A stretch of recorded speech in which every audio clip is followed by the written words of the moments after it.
이것은 방송이 아니라 잡담입니다. 우리나라 시사 문제를 주제로 벌이는 아무 말 대잔치이니 필요하신 분들만 들으세요. 9월 12일입니다. 9월 12일. 네. 어제 우리가 원래 오늘은 한일 관계, 네. 최근 한일 관계 현안에 대해서 좀 분석을 하고 비평을 좀 하려고 그랬는데 한국 시간으로 오늘 7시? 네. 거의 이제 뭐 분위기 인류 멸망 앞으로 일주일 전 이런 분위기네. 유엔 안보리 제재 결의안이 통과가 됐어요. 만장일치로. 통과됐습니다. 네. 큰일 났습니다 이제. 어떻게 됩니까? 우리는 사과나무를 심어야 됩니다 빨리. 왜 지구가 멸망할 것 같아서? 네. 아니 근데 원래 애초에 미국이 추진했던 원안에서 많이 후퇴했다고. 네. 그리고 이제 보수적인 언론에서도 이게 처벌이 가능하냐, 실제 핵 미사일 개발을 막을 수 있냐, 벌써 회의가 나오던데. 막을 수 없죠. 막을 생각은 이미 안 하는 거고. 그님이 포기했다. 그냥 이제 분위기상 안 할 수가 없다. 오던 관성이 있잖아요. 그동안 대결하던 관성이 있으니까 제재 결의안 낸 것 같고. 뭐 이번에 뭐 니키 헬리가 얘기를 했더만 그래도 북한이 돌이킬 수 없는 선을 넘었다고는 보지 않는다.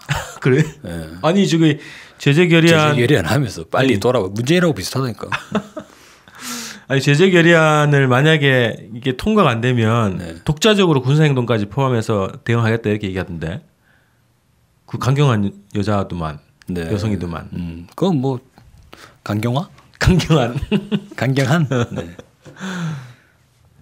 근데 어쨌든 그렇구나. 타협을 본 거네요, 그죠? 어디에 유엔 타협? 안보리. 미중 간의 타협의 결과물이죠. 그러니까 뭐 안보리 벌써 뭐 제재 시진핑하고 트럼프가 탁 네. 단합을 해가지고 통과시켰다 이런 얘기하던데. 그러니까 이제 어떻게 하면 국제적으로 쪽팔리지 않으면서 북한의 미사일 발사를 막을 수 있을까? 그게 지금 트럼프의 핵심이고 북한의 핵을 폐기한다는 건 지금 문재인 대통령 혼자 생각하는 것 같아요. 아무도 그런 생각하는 사람은 이제 사라졌고 국내 진보 진영이 약간 그런 사람들 좀 계신 분들 계시고. 근데 어쨌거나 무조건 북한의 미사일 발사하지 않게끔 이런 생각이 좀 많이 있는 것 같은데 북한이 대놓고 그죠? 네. 쓸 것 같죠. 뭐라 그랬죠? 무슨 뭐라더라. 가늠할 수 없는? 네? 뭐 하여튼 상상할 수 네. 없다는 뭐 상상할 감당할 수 없는 감당할 수 없는. 네. 그런 조치를 취하겠다고 외무성이 성명의 형식으로 입장을 발표했더만요. 그러면 괌 포위 사격 날라가는 거지. 그건 기본으로 하고 그 다음에 뭐가 또 더 있을 것 같다는. 네. 감당할 수 없는. 저는 괌 포위 사격도 감당 못할 것 같은데. 다 맞추라 그랬으니까. 이미 트럼프가 명령 내렸잖아요. 날라오는 미사일 다 격추시키라고. 그 말을 하지 말았어야 되는데. 네. 그 말을 하는 바람에 네.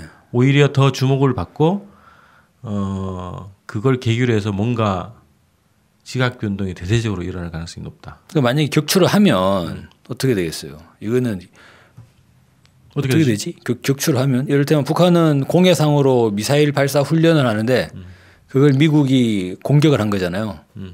그러면 미국이 선제 공격이다. 미국이 우리 자국의 제품에 대해서 네. 제품을 파괴한 거지. 그러니까 공해상에서 그냥 연례적 목적으로 방어적 목적의 훈련을 하는 것뿐인데 북한은 제 생각에는 그동안 한미연합군이 했던 얘기를 그대로 할 것 같아요. 연례적인 거고 놀라지 말라고 철저하게 방어적 목적의 훈련이다. 왜 이렇게 놀라냐 하면서 미사일을 쏠 거거든. 아니 그걸 맞춰도 문제고 안 맞춰도 문제네. 그죠. 맞추면은 이거 적대 행위로 맞추면 이제 공해상에 이제 적대적 국가의 미사일을 공격한 거니까 이제 미국의 선제 공격이다라고 북한은 주장을 할 거고. 네. 네. 못 맞추면 이제 개쪽 파는 거죠. 이제 사드 다 리콜 사태 예전에 도요타 리콜을 넣은 거는 이제 사드 리콜이 날라오겠죠. 아니 지금 제가 한번 말씀드렸는데 이게 사드 체계가 이제 발사 체계가 있고 레이더 체계가 있는데 레이더는 레이시온사 제품이고 발사대가 이제 로켓을 만든 거거든요. 네. 근데 얘네들이 이게 생산을 지금 하고 있는 과정이란 말이에요. 네. 그러니까 수출을 많이 할 수 없어. 그래서 우선 배치한 게 미국 본토에 있던 걸 그냥 가져온 거란 말이에요. 네. 근데 만약에 이제 괌 사격이 이제 일어나고 그거에 대해서 요격을 했는데 실패를 했다. 그럼 이제 굉장히 제 생각에 요격 절대 안 할 것 같아요. 미국이 찾을 수 있는 가장 미국 사람들로 생각할 수 있는 방법이 하나가 있네. 뭐가 있어요? 괌 미사일 사령관이 직권으로 격추를 안 하는 거예요. 그리고 자체 잘리는 판단으로? 거지. 그리고 잘리는 거지. 해임. 예. 난 세계 평화를 위해서 안 했다라고 하고 트럼프가 왜 명령을 불복하냐? 쐈으면 다 맞췄을 건데. 라고 하면서 라고 하면서 그 사령을 못 받는 거지. 그렇게 넘어갈 수가 있겠네. 국제 문제를 국내 문제로 그냥. 그래서 이제 괌 방위 사령관의 문제로 해가지고 이제 네. 퇴역시켜 버리는. 그러면 아무 피해가 없잖아. 그래요. 네. 근데 그렇게 되겠네. 근데 세계는 어쨌든 괌 사격에 대해서 네. 많이 떠들 거고. 하여튼 지각 변동이 있을 것 같긴 한데 우선은 이번 제재에서 핵심적으로 미국이 요구했던 거는 대북 원유 수출을 전면 금지하자. 네. 이런 거 아닙니까? 그러니까 외국에서 들어가는 석유를 원유를 다 금지시키자 이런 거 아니에요? 네. 그러면은 북중 간의 그 파이브 라인은 그 잠궈란 얘기 아니에요? 장구란 얘기죠. 그 다음에 북한 지도부 다 저기 제재 대상으로 올리고, 네. 그 다음에 성박을 강제 검색하자. 거의 예전에 PSI네. 그렇죠. 네. 공해상에서 의심되면 무조건 강제 정선을 해가지고 네. 강제 검색을 하겠다. 이게 이제 초안이었단 말이지. 그게 과연 네. 그러면 강제 검색을 할 수 있을까? 그 북한 선박을? 예전에 보니까 네. 북한 선박의 선원들이 다 군인 출신이고 막 북한 선박 선원들 전부 다 뭐 조선인민군 특수부대 출신이고 이러면 강제 검색하다가 해경이 할 수 없는 거 아니에요? 군인이 해야 될 거 아니에요? 그렇죠. 근데 군인이 그거를 뭐 예전에 했었잖아. 야, 근데 그거 군인도 특수부대 가야 될 건데. 그러니까. 예. 근데 그걸 할 때는 그게 다 후퇴된 거예요 지금. 아, 그러면 거의 뭐 현역 특수부대 대 예비역 특수부대의 대결이 되겠는데. 그래서 일단은 다른 측면에서 보면 이게 이 제재 자체가 이게 굉장히 무슨 섬유 제품도 수출 전면 금지하자 그러고. 그죠. 섬유 제품을 왜 그런지 모르겠는데. 북한이 최근에 섬유 수출량이 많아지는가 봐요. 원래 경제가 발전할 때 가장 초반에 이제 생산할 수 있는 제품들이 주로 경공업 제품류 중에 섬유류가 일반적으로 이제 많이 확대가 되지 않습니까? 근데 섬유 제품이 주로 무슨 석유에서 뽑아낸 섬유다 이런 건가? 석유에서 뽑아낼 수 있고 북한은 비난론 공업이 많이 돼 있으니까 뭐 돌에서 석회석에서 뽑아낸다 이렇게 주장을 하고 있고. 이거는 나는 뭐 이 제품 좀 찌질하게 보이는 거예요. 이 항목은 아마 중국이랑 합작을 해가지고 그렇게 중국에서 원유를 받아오잖아요. 원유를 받아오면 거기서 이제 정유는 또 북한에서 하더라고요. 정유 시설이 있더만. 네, 그 중국이 원유를 받아와가지고 그것을 북한이 정유를 한 다음에 석유를 또 석유를 자체를 또 수출하더만. 네, 필요한 제품들, 그 LPG 같은 것들은 중국으로 이제 수출을 하고. 그러면 이제 원유를 정유했을 때 나오는 납타부터 시작해가지고 그 석유화학 제품의 원료가 되는 물질들 그런 것들은 북한의 석유화학 그런 공업에 활용을 하는 것 같아요. 그런데 이제 그거를 관련한 뭐 이런 거네. 네, 그걸 막겠다는 거 아닌가. 근데 오늘 그 미중 간에 어쨌든 타협을 봤다. 그래서 이제 만장일치로 결의안을 통과시켰다. 이걸 보니까 미중 간에 맨날 타협 보는 거 그건 뭐 이제 뭐. 북미 간의 타협을 보던가 북중 간의 타협을 보던가. 중국은 약간 목에 그래도 힘주는 거예요. 아, 나 세계 G2야 그러면서. 네. 세계 운명을 지고 있어. 예전에 지금 미국의 끝발이 많이 떨어진 거라고요. 예전에 오바마 행정부 초기만 하더라도 북한이 정 응하지 않으니 오자회담이라도 하자. 이래가지고 오자회담 모여라 그러면은 중국 러시아 또 모였다고. 그죠. 이명박 시절 초기에 그렇죠. 후반이네. 그런 것들도 하고 그랬는데 지금은 오자회담은 말도 못 꺼내고 이제 3자회담밖에 못 하잖아요. 한미일. 근데 이제 그나마 뭐 중국의 공조를 얻어냈다 이런 걸 이제 많이 얘기하고 있는데 사실 미중이나 미러 간의 갈등은 훨씬 더 큰 거 아니냐. 어떤 느낌이냐면 이 제재 자체가 두 가지예요. 하나는 유엔 안보리가 공식적으로 제재 결의안을 발표한 때가 2006년 7월부터거든요. 지금 한 9차례가 된다는 거요. 11년 됐네요. 네. 근데 유엔 안보리 제재 결의안이 이렇게 쭉 오는 역사는 북의 핵 미사일 능력이 쭉쭉 올라가는 역사랑 일치한다고. 네.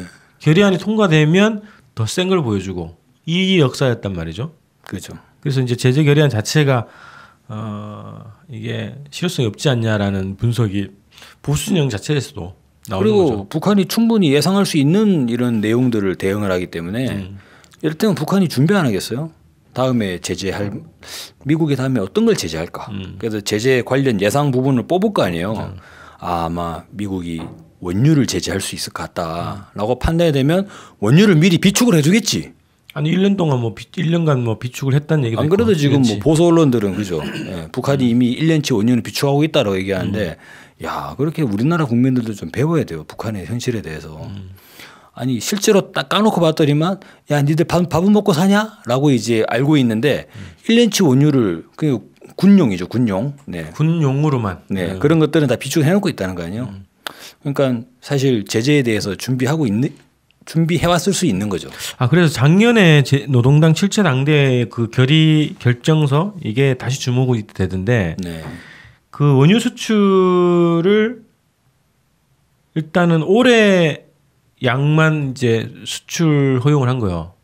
그러니까 북이 수입할 수 있는 게 동결. 400만 배럴 이런 건데 그 다음에 정유 제품을 반 정도 잘랐단 말이에요. 네.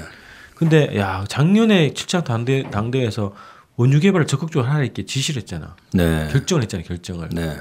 그러면 그 동안에는 원유 개발 문제가 간간히 나오고 또 정주영 회장이 전 현대 회장이 평양 갔을 때 그 얘기가 있었잖아요. 그 20년 전에 98년? 그 98년이죠. 평양이 기름더미 위에 떠 있다. 그래서 파이프라인 있는 얘기를 하고 있다 뭐 이런 얘기를 했단 말이에요. 근데 그때 잠깐 나오고 그다음은 없던 얘기였는데 작년에 공식적으로 당대회에서 결정서에 들어갔단 말이지. 네. 그래서 이걸 예상한 걸까 싶기도 하고. 네. 또 작년 제재 중에서 올해 제재구나. 석탄 수출도 금지했단 말이에요. 석탄 수출은 네, 올해 초에. 올해 초인가? 그죠? 네. 그랬더니 북에서 나온 입장이 뭐냐면 그거 우리 다 내수로 돌리고 있다. 네. 그래서 이 경제 구조 자체가 자력 경쟁이라고 하는 구조 자체 우리가 정확하게 잘 모르는데 하여튼 공부를 해야 되는데 북은 그런 요소를 어떤 식으로 입장을 대냐면 자력 경쟁의 경제 체질이 더 강화됐다 이런 식으로 얘기한다고. 그래서 시스템이 보면은 예전에 90년대 북한에 경제난이 닥쳤을 때가 있지 않습니까? 그 사회주의권이 붕괴될 때. 고난의 시절. 그때 보면 이제 사회주의권 내에 그런 교역들이 있잖아요. 러시아와 그때는 소련이죠. 소련이나 중국 그리고 동구권 국가들과의 그런 교역들이 상당히 많은 부분이 차지하고 있는데 지금 물론 그걸 이제 중국이 하고 있지만 그 시절에는 이제 일거에 사회주의권과의 교역이 잘려버리니까 경제난을 겪게 됐다는 거예요. 거기다가 이제 또 자연재해도 있고 미국의 군사훈련도 있고 군사적 압박도 있고 이런 게 있겠죠. 그래서 그때 상당히 북한 체제가 저 과연 버틸 수 있는가라고 했는데 그것도 버텨냈다는 거죠. 그렇죠. 식량난과 에너지난 막 얘기하면서 그래서 막 북한 어린이들 사진 찍어가지고 보여주면서 우리 북한 동포독기 이런 운동들을 많이 했잖아요. 그 시절에도 북한은 체제를 지켰다는 거지. 그런데 요즘에 와가지고 그죠? 플라스틱 제품 수출하는 거 제재한다고 북한이 핵을 포기할까? 너무 이거는 그죠? 이러다 보니 내가 너무 조선일보, 동아일보 같은 조중동이 되는 그런 느낌인데. 그래서 안 하기 때문에 뭘 해야 되냐? 핵무장을 해야 된다 우리도. 네. 이런 주장으로 가는 거네.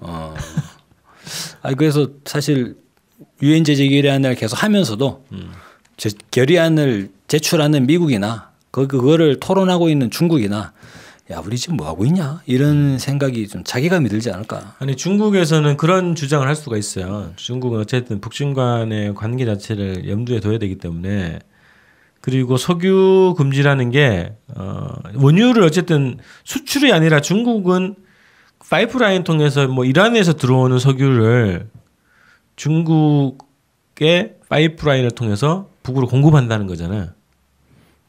제가 알기로는 저기 그 만주 지역에 헤이룽장성 거기에 따칭 유전에서 나오는 것을 중국 유전에서 나온 거를 중국 유전을 북한으로 보내는 걸로 알고 있는데. 그래요? 네. 포함되어 있겠나 하여튼. 너무 멀잖아요. 이란. 그래서 중국이랑 러시아가 원유 수출하는 거 정도만 유지를 하는 방식으로 결의안을 조정하지 않았나 싶었고 또 하나는 시진핑은 그런 논리를 얘기할 수 있어. 만약에 결의안이 통과 안 되면 미국이 독자적인 군사행동 하려고 그랬는데 우리가 막은 거다. 이런 명분으로 이걸 합리화시킬 수 있다는 거지. 네. 그래서 중국은 그렇게 생각할 수 있을 것 같고 그래서 만장일치를 통해서 어쨌든 난리 법석 떠는 미국을 어쨌든 진정시켰다.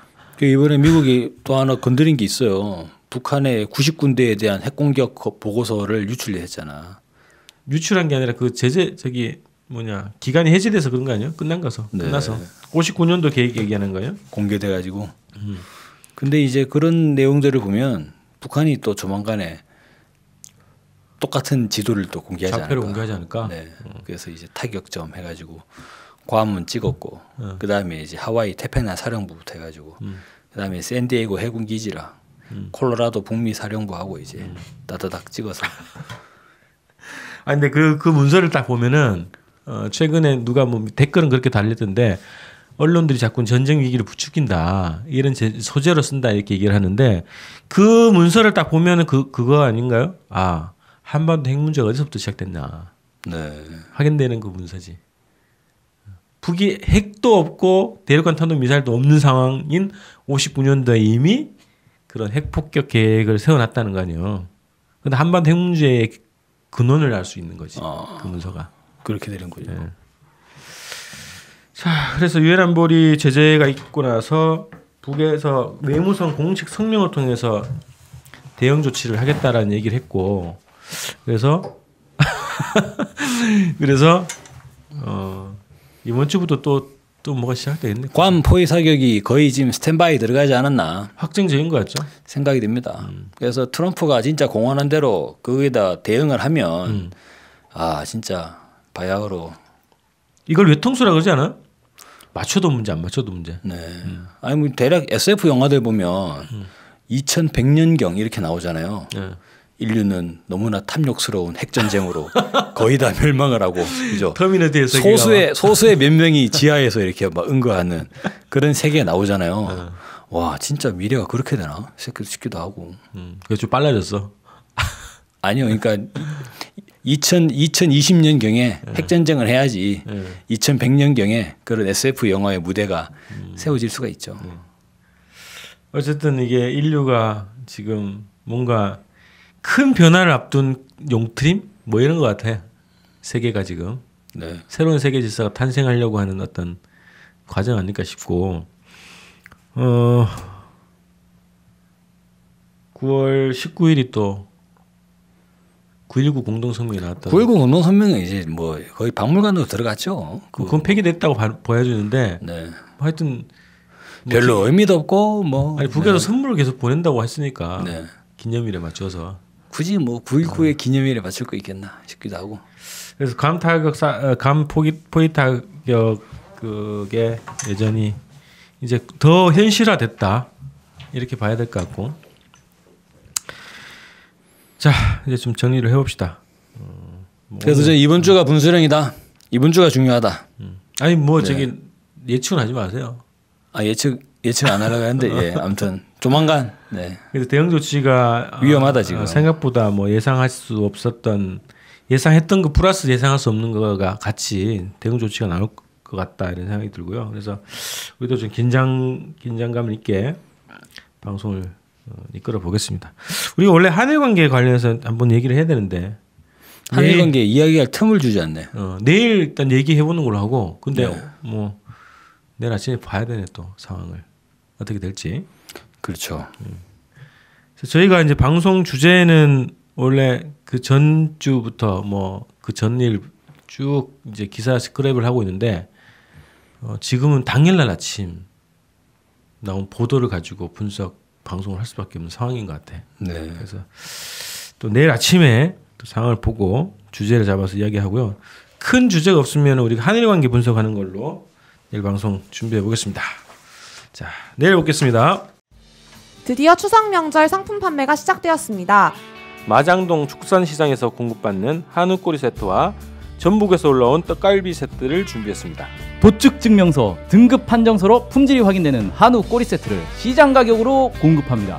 떡갈비는 요즘 문제가 되고 있는 첨가제 5가지를 사용하지 않는 건강한 떡갈비입니다. 반찬, 간식, 술안주로 드실 수 있는 떡갈비 세트를 3가지 종류로 공급합니다. 주권방송 홈페이지 배너를 클릭하셔서 신청해주세요.